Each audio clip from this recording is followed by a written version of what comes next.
पड़ेगी। चलिए मेहरबून ईरानी के पास चलते हैं और उनसे जानते हैं कि वो इस समय क्या कर रहे हैं। मेहरबून, गुड मॉर्निंग। कैसे देख रहे हैं पिछले एक हफ्ते की वॉलेटिलिटी को? प्राइस डैमेज भले ही इतना ना हुआ हो निफ्टी पर, लेकिन ब्रॉडर मार्केट में काफ़ी हुआ है और वॉलेटिलिटी में काफ़ी सर्ज आया है। आई थिंक अनुज, संक्षेप में in brief I will say it, but allow me to say it. ये पिछले अगर आप एक महीना देखो मार्केट का, I think world markets have been very supportive. एक महीने पहले we were talking of rate reductions नहीं होंगे यूएस में, मार्केट हैज एब्सॉर्ब दैट। आप नैस्डैक देखिए, एसएनपी देखिए, किसने सोचा था कि S and P will go over 5000 in such a smooth fashion, despite dollar index above 105, 10-year bond yield 4.5।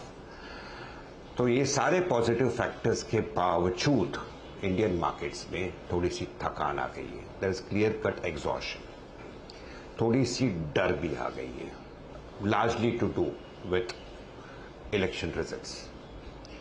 और Nifty is possibly not giving a true picture, क्योंकि निफ्टी को संभालने वाला बीच में थोड़ा एचडीएफसी बैंक आया था, अभी आईटीसी आया है, FMCGs are come back to the fore. IT, despite not positive numbers, despite nothing great in the commentary, IT थोड़ा बाउंस दिखा रहा है.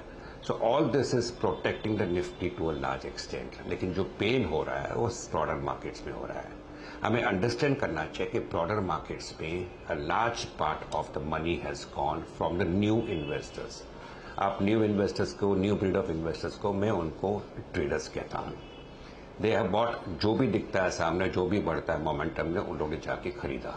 तो अभी जो पेन हो रहा है, it's actually happening in the market which had gone up very sharply, जहां पे वैल्यूएशंस महंगे हो गए थे, पब्लिक छाप रही थी. अगर आप ध्यान से देखो, infrastructure stocks, capital good stocks, hotel stocks, tourism stocks are not coming down.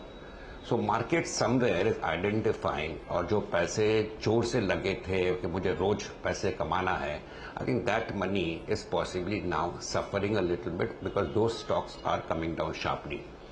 People have moved into defensives. अगर आप FMCG के मूवमेंट देख के आप कह सकते हो, तो lot of money is not gone out of the market, Anuj ji. I think FIS की सेलिंग हुई है, but people have gone and parked themselves into stocks जहाँ पे डाउनसाइड अभी लिमिटेड है, अपसाइड आना ही आना है. And that money, I promise you, will come back into the market.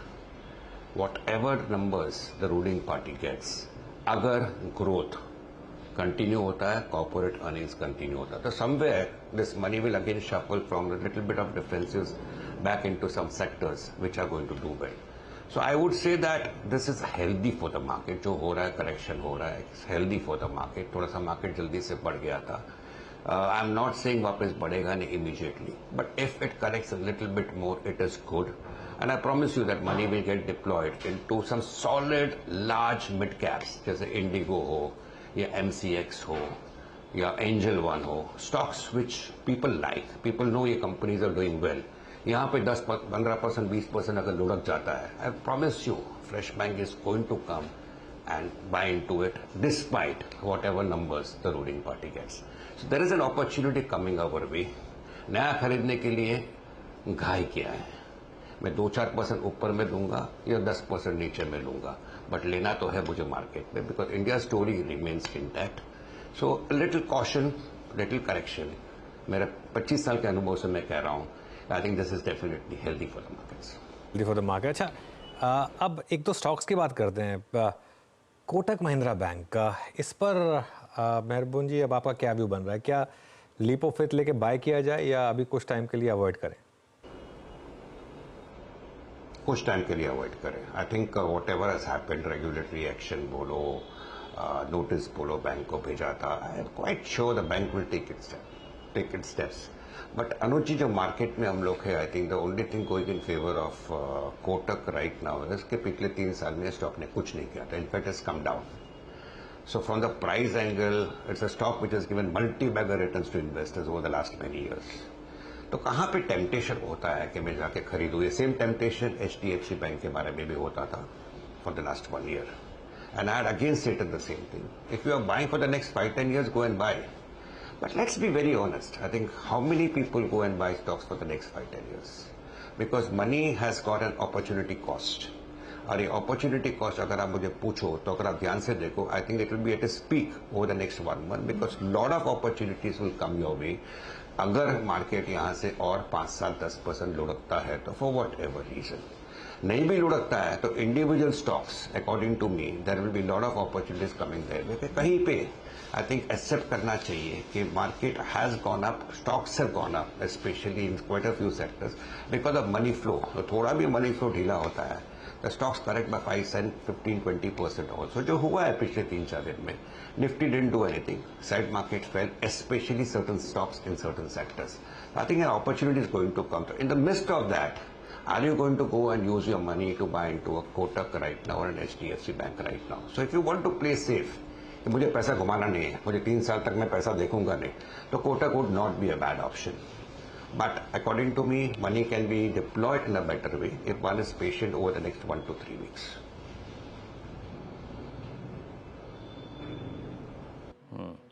अच्छा, मेहरबान जी नमस्कार, वीरेंद्र बोल रहा हूँ दिल्ली स्टूडियो से। अब क्योंकि ये बाजार इलेक्शन के आउटकम और नंबर्स को गैस करने में लग गया है, नंबर्स कितने स्ट्रांग होंगे कितने नहीं होंगे उस पर गैस वर्क कर रहा है, उस पर इलेक्शन दे रहा है।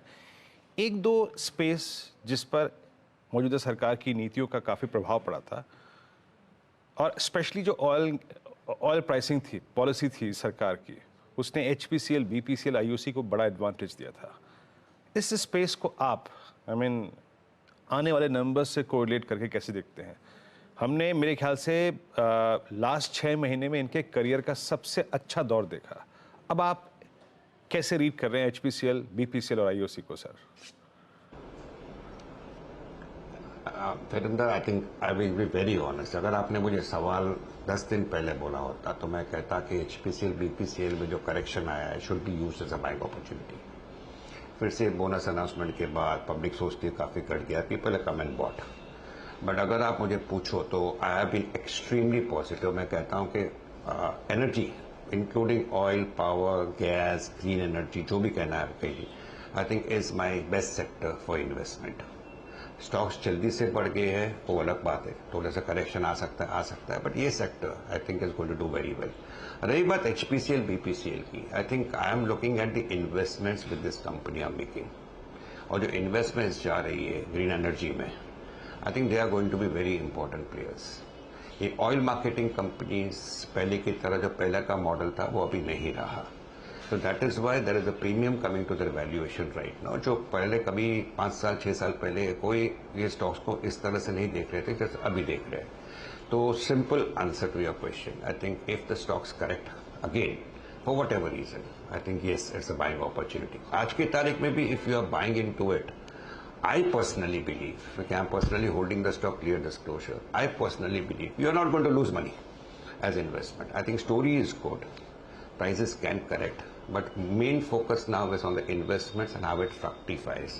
There's a green energy जिसे कहते हैं. There are quite a few players in this segment, including the Adanis and the Reliances.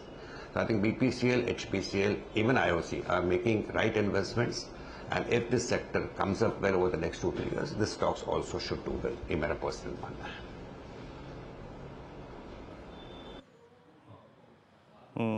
अच्छा मेहरबान जी, एक स्टॉक स्पेसिफिक सवाल पूछूंगा आपसे। आई मीन मेरे ख्याल से बीते 1 साल में हमने कैपिटल गुड्स में एक सबसे स्ट्रॉन्ग मूव देखा, बट L&T में एक बहुत बड़ा प्राइस डैमेज हुआ है। आई मीन रिसेंट हाइस से अगर आप देखें तो लगभग 500 रुपये का रिट्रेसमेंट 3400 के प्राइस पे versus I think 3900, I mean 3 months ago. आपका व्यू क्या है इस वक्त? आई थिंक पूरे स्पेस पे काफी पॉजिटिव हूँ। आई थिंक अगर आप ध्यान से देखें तो what was L&T just 3 years ago, और क्या मुंह दिखाया है। I am holding L&T। मैंने ये प्राइस एक्सपेक्ट नहीं किया था। अगर 10-15% नीचे आता है करेक्शन से, I won't call it a sharp fall. Capital goods में I think there are quite a few interesting names outside L&T also, लेकिन मैं कहूंगा कि दिस इज द स्पेस अगर आप इंडिया स्टोरी में मानते हो और अगर आपको ज्यादा स्टॉक्स के बारे में आइडिया नहीं है, प्रॉक्सी लेना चाहते हो, L&T possibly could be one of the best proxies. But there are many other interesting names इस सारे स्पेस में। आप किर्लोस्कर न्यूमेटिक देखिए, किर्लोस्कर ऑयल इंजन्स देखिए, there are lot of names जिसके नंबर्स भी अच्छे हैं, स्टॉक परफॉर्मेंस भी अच्छी है। All the stocks are subject to a 10% correction, लेकिन I think the story is very good and I think बहुत ऊपर जाना बाकी है उनको। if you believe in the India story, which I am a strong believer in. So this stocks, because of the sharp run up, possibly has corrected. मेरे को ज़्यादा कोई reason दिखता नहीं L&T के पीछे भी. और honestly, I never had an idea also the stock is corrected, because investor I think doesn't bother about a stock which has doubled over the last 3.5 years, 10-15% fall. Yes, it's definitely going to affect people जो short term angle से देखते हैं. But I think at the present level, if you believe in capital goods, infrastructure and the India story, and you don't want to look into smaller companies relatively, जाके L&T खरीदने में मुझे कोई दिक्कत दिखती नहीं है. मेहरबान जी, बहुत बहुत शुक्रिया आज हमारे साथ जुड़ने के लिए और हमसे बात करने के लिए.